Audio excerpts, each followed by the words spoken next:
Shalom.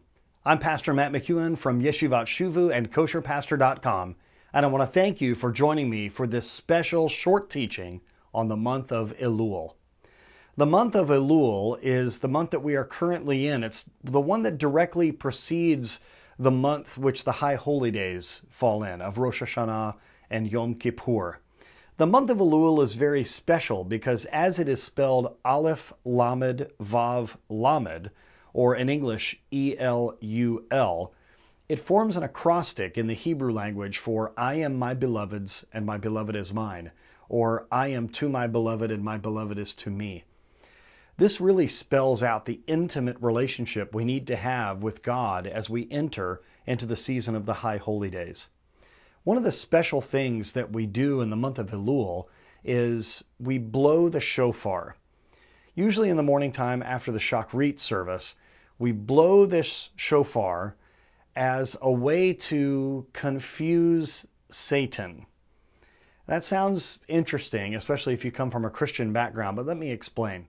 First of all, the term Hasatan, or the Satan in Hebrew, is interesting, and it's a little bit different than if you grew up in church, a Christian understanding of Satan. First of all, Satan is not his name, it's a title. It's a job description. Hasatan, Satan, is the accuser of the believers. It's his job to be the prosecuting attorney for us.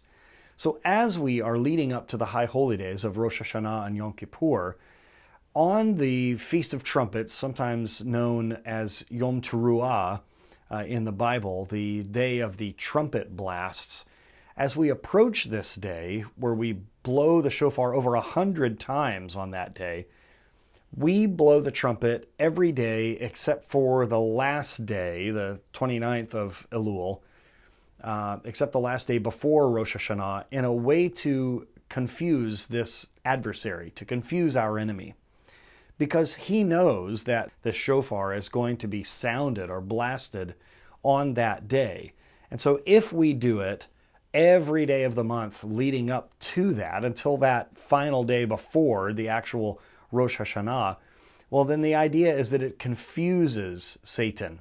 It throws him off. It makes him think that that day of judgment is already here, and he gets a bit confused. So after almost 30 days of blowing it and then not blowing it on the day before Rosh Hashanah, it really throws him off. And so that's why we do it. It's also done as kind of an alarm and a wake-up call. There's a certain set of trumpet soundings or blasts that we do, and they are known as Tekiah, Shevarim, Teruah, and Tekiah. The last blast that we do on Rosh Hashanah in the series, the Tekiah Gedola, is the Great Tekiah, and it's done with as much air as you can get in your lungs. It's very challenging to do this. I'm the one in our local Messianic synagogue that blows the shofar for this particular high holy day. And I can tell you, you can be fatigued doing it, but it's an honor to do it. So in this wake-up call, in this idea of calling to action or calling to repentance, and we need to make sure that we are doing things that are in keeping with a right relationship.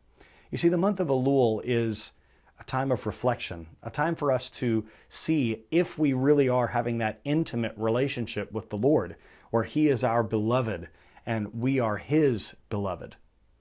I am on my way to Israel in just a few days, where I will participate in a Jewish wedding. And what a wonderful picture of us being the bride of the Lord, Him being our bridegroom, and us having this intimate relationship with Him back and forth. He is our beloved. We are His beloved. As I go to this wedding and participate in it, I'm going to have to ask myself this question: what am I doing in my life to make this relationship with the Lord the most intimate, the most close, the most like a husband and a wife, a bride and a groom? I think you can ask yourself that question as well. What am I doing in this month of Elul, and this month of I am my beloved's and my beloved is mine?